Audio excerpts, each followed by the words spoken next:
एक जो है ना इधर असम्बलियों के अंदर बिल पास हो रहे हैं और दूसरे हमारे वजीर आज़म साहब वहाँ फ्रांस में जाकर जो है ना जो इंटरनेशनल तौर पर गुस्ताख रसूल से उसे जो है ना खुशगवार मूड के अंदर वो जफ्फियाँ हो रही हैं। ये कौन सा तुम्हारा इस्लाम है? ये कौन से तुम इस्लामी रियासत के जो है ना सरबराहान हो? ये तुम्हें किसने कहा?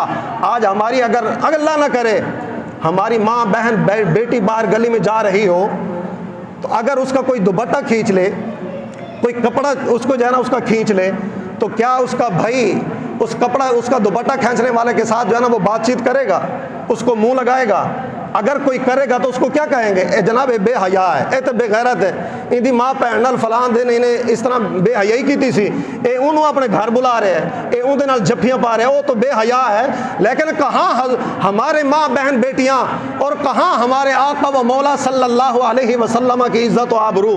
हमारी आका व मौला सल्लल्लाहु अलैहि वसल्लम की इज़्ज़त पर हमला करने वाला, हजूर की नमूज़ पर हमला करने वाला, उसके साथ जाकर जो है ना तुम जफ्फियाँ डाल रहे हो, खुशगवार हालात के अंदर उसके साथ जाकर जो है ना तुम मुलाकातें कर रहे हो, चंद टक्कों की खातिर अपने इस्लाम का सौदा कर रहे हो, अपने दीन का सौदा कर रहे हो, चंद टक्कों की खातिर, चंद रुपयों की खातिर, अपने इक़्तिदार की खातिर अपनी सारी इज्जत को खाक में मिला रहे हो। खुद में तो अजाब के मुस्तहिक हो ही, लेकिन कौम को भी इस अजाब के अंदर मुब्तला करना चाहते हो।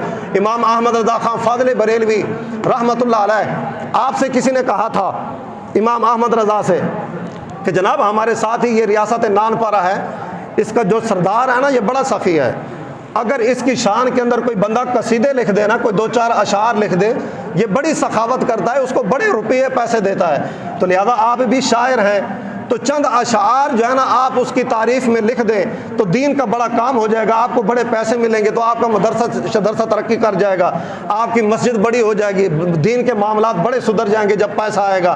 तो आपने कलम उठाई, इमाम अहमद रज़ा खान फाज़िल बरेलवी ने कलम उठाई, तो उसने सोचा कि शायद आज तो बड़ा जो है ना उसकी बड़ी तारीफ़ें होंगी, सरदार तो बड़ा खुश हो जाएगा, बड़े पैसे मिलेंगे आपको। लेकिन आपने हजूर की शान के अंदर पहले पूरा कसीदा लिखा, अब वो वक़्त नहीं है वरना मैं पढ़ कर सुनाता। वो कसीदा लिखा हजूर की शान के अंदर, और आखिर के अंदर आकर आपने जो दो अशार पढ़े उसके अंदर वो सारा निचोड़ पेश कर दिया।